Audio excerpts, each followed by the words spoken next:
Ang kalakasan, Mabdid, no, ay nagpapakita yan sa lahat ng parte ng bagay sa buhay natin. As long na you are strong to the Lord, hindi na natin pababayaan ang pagdalo sa Panginoon. Alam niyo kung bakit, Mabdid, no? Yung gusto mong i-improve sa buhay, yun yun ang lagi mong gagawin. Walang problema as long na nasa trabaho mo. May boss ka, may amo ka.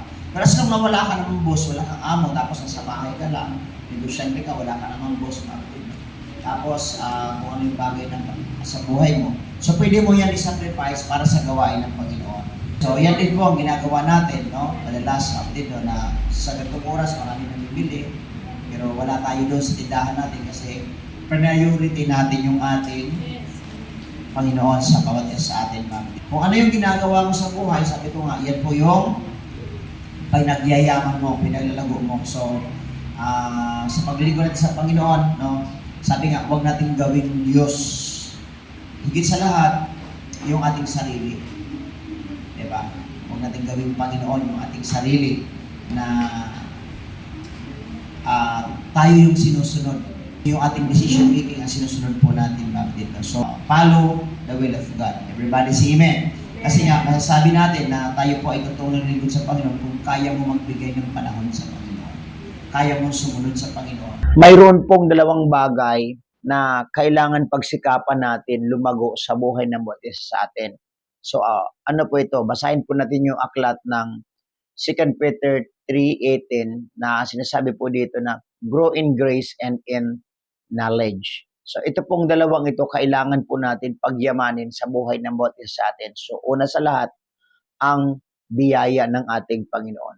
So marami tayong gustong pagyamanin sa buhay natin, gusto natin maabot sa buhay, pangarap natin na ang lahat ng bagay sa buhay natin ay maging malago. So wag nating kalilimutan na ang biyaya ng Panginoon, His grace, His favor sa bawat isa sa atin, no? So kailangan po natin pagyamanin sa pamagitan po ng pagsunod sa kanyang kalooban. At hindi lang doon, no? Kailangan magampanan po natin yung layunin ng Diyos sa buhay ng bawat sa atin. So, una sa lahat, alam naman po natin na we are a sinner.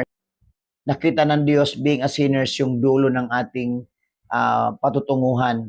So, sabi nga sa aklat ng Romans na the wages of sin is death. So, anong ginawa ng Panginoon? Nasabi ng Panginoon sa aklat ng John 16, for God so loved the world that He gave His only begotten Son, that whosoever believeth in Him should not perish but have everlasting life. So, inibig ng Panginoon, binigyan tayo ng pagkakataon through His grace, no? Na upang tayo po ay maligtas. So yung kaligtasan na yan ay pinagkaloob ng Panginoon sa pamagitan ng kanyang biyaya.